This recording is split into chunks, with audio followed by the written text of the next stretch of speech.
Vatsim-panahy etiny pasteur Ratovelo Roger. Hivavaka sika tompoko. Ery Lazara voninahitra no atolotra ianao hatrany ry Andriamanitra ray zanaka ary fanahy masinao. Ry Andriamanitra niandohanay nefa mbola Andriamanitra hiavaranay. Sotranao feno zay fa nofenonao ny fitahianao hatrany raha namakivaky an'iny aly iny ary tena zava-dehibe ho anay izany. Mankasitraka feno ray Jesosy eo. Ianao le efa tianay nanome anay indray izao fotoana maraina izao mba hiainonay ny teninao. Misaotranao zay satria nomeno fotoana malalaka tokoa hianoka ao anatin'izany teninao zany mba handraisanay fanapahan-kevitra amin'izay rehetra sitraka ao andehananay amin'izao fanarahana anao zao. Dia mametraka amin'ny fotoana rehetra eo ambanin'ny fahasoavanao, mametraka ny teny izay ao ambara araka ny sitraponao mba hiantefa any am-poniny tsirairay aby mba hamovoka tsara azahoany hery vaovao indray amin'ny fanarahana anao.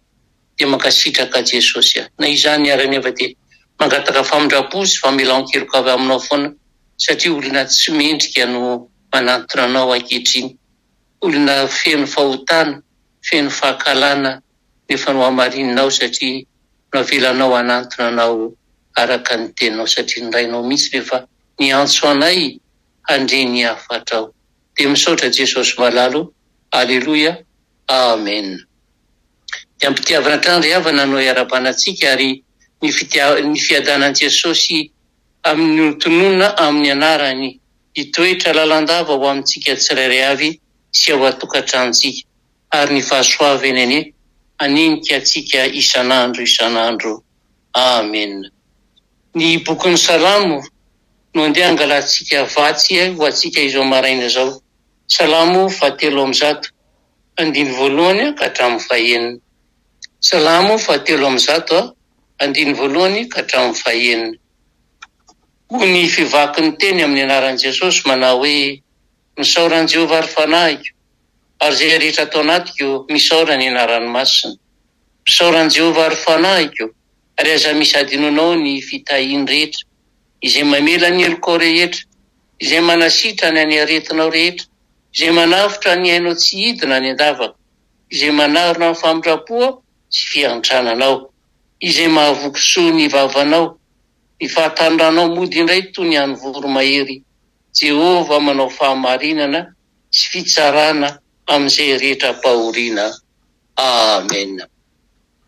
Anisan'ny tenin'Andriamanitra ato anaty Baiboly izay tena be pahalala ary betsaka mahay tsianjery raha ity Salamo 3:1 ity.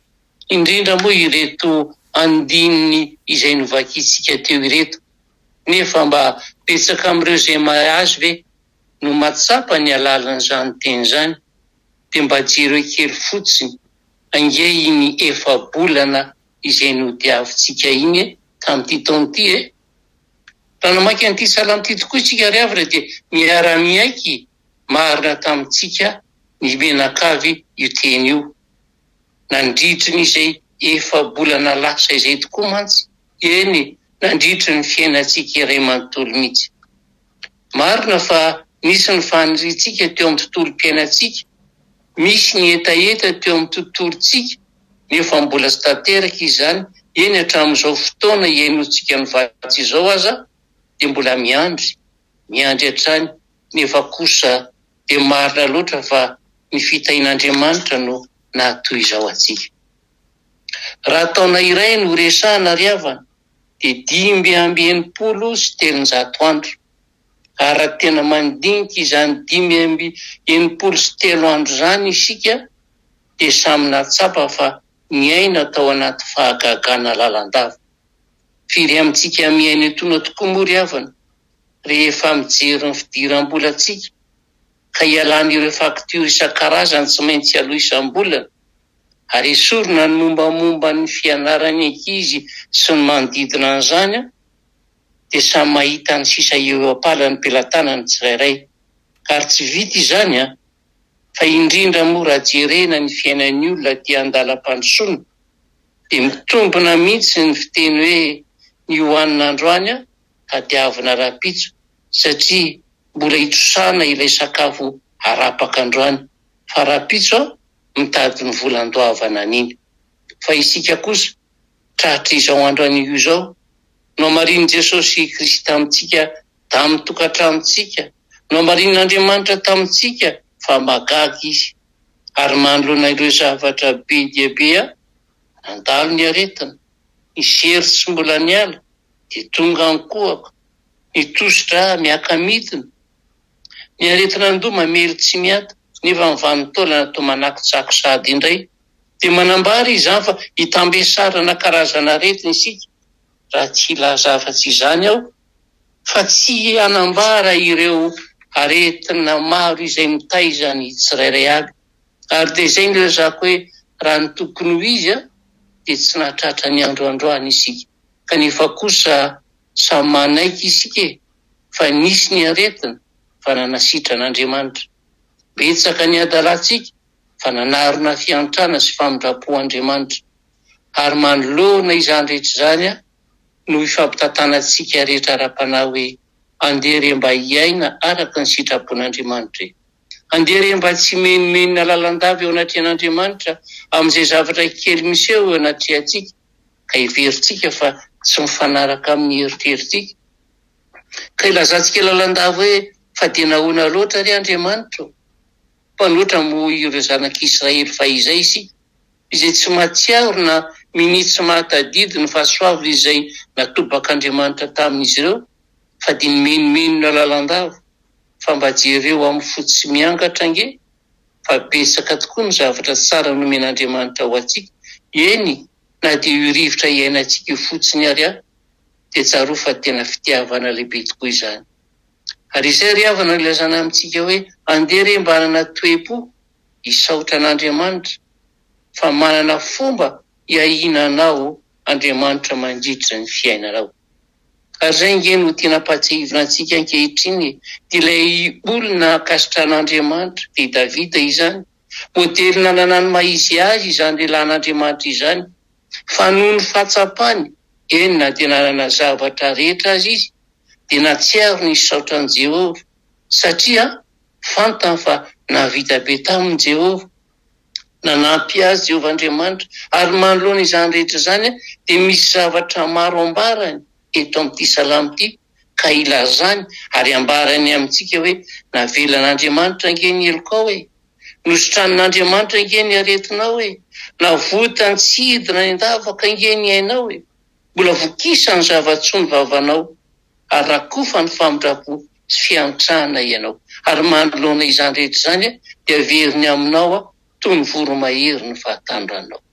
Manambara izany ry havana fa ny amintsika iray manontolo nandritra izay androm-piainantsika izay dia tsy nitaky fepetra hoe tsy maintsy masina be isika, tsy nametraka fepetra Andriamanitra hoe tsy maintsy mahavita ny sitrapony zato isan-jato isika, fa izao ilay Andriamanitra famindrapo no niditra an-tsehatra manoloana ny pitsopitso ny fiainantsika ireo.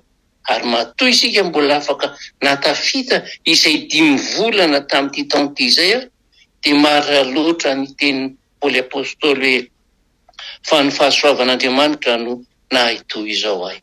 Ny fitiavan'Andriamanitra, ny famindrapon'Andriamanitra no nahitoy izao ahy. Eny, no nahitoy izao antsika rehetra.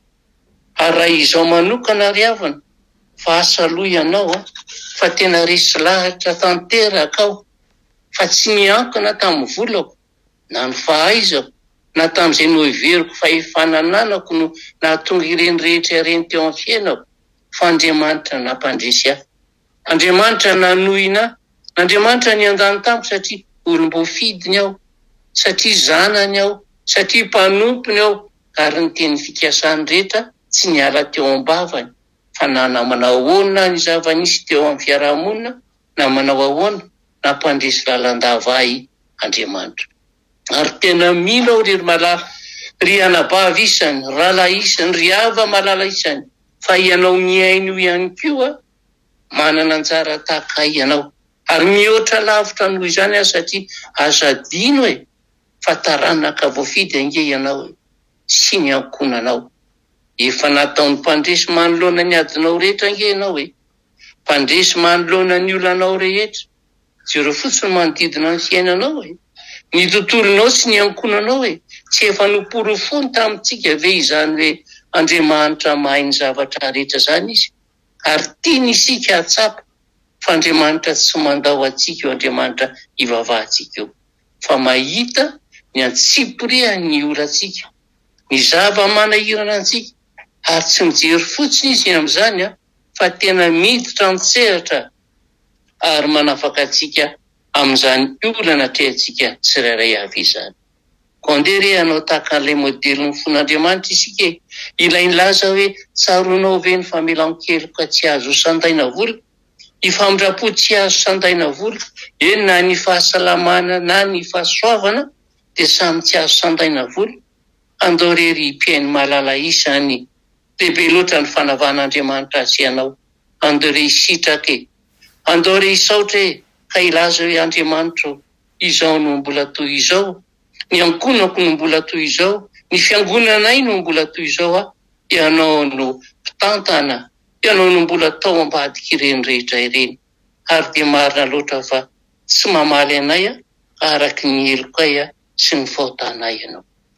Ary mbola hitantsika tokoa fa maro posy be famindrapo Andriamanitra ary tsy mitahiry fahatezerana mandrakizay izy. Fa ny famindrapony dia hatramin'ny taloha indrindra ka ho mandrakizay. Dia ahoana re tompoko no tsy hananantsika toe-po isotra an'Andriamanitra? Betsaka angery havana ny asa tanan'Andriamanitra izay miaina amin'ireo zavatra nomen'Andriamanitra izay notononona sy nambara tamintsika teo ireo. Fa maro no tsy mba nahatsiaro nisaotra n'ilay pary azy, fa nanao an'Andriamanitra ho avako raha misy patsy. Mialatsina fa somary mavesatra izany teny izany. Tsaroantsika tsara inge ny tantaran'ireo boka folay. Samy tady ny famindrapo sy fasitrana tamin'i Jesosy izy ireo, fa rehefa nadio, firy sisa no niverina nisaotra an'i Jesosy. Fa isika kosa izay tena natsapa fa teo anisany ireo tena noraisin'Andriamanitra tanana ny amintsika re manontolo, andeha re hianina na hivily lalana ka tsy hatsiaro na hisaotra ilay Andriamanitra raitsika. Fa raha mba hanatsapa ihany ianao fa nitahy, niaro ary nanasitra anao Jehovah Andriamanitra, andeha hisaotra sy hanambara aminy fa izy irery ihany no tompontsika sy Andriamanitrika.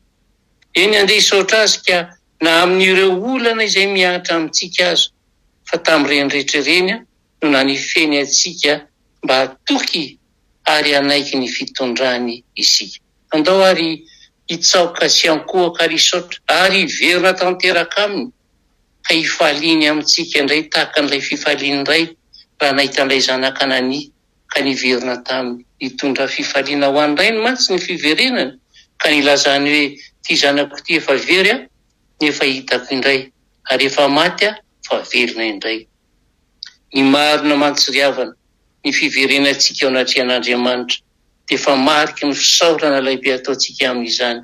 Ko andeha hiverina hisaotra azy ao amin'ny fibebahana tanteraka, ary diso fifaliana tsy misy toy izany any an-danitra amin'izany fotoana izany.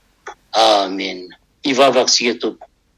Ry Andriamanitra rainay sy tomponay eo, tonga aminay tokoa ny antsonao fa mazana izay rehefa feno fifaliana aminao, azo izay rehetra tompontsony heverinay fa tokony ho anay raha tobaka ho aminay dia tsy malala misaotra aminao, miverina miala amin'ilay adalana izay fa lasa tokoa miriorio indray manao ny fiainan'izao tontolo izao.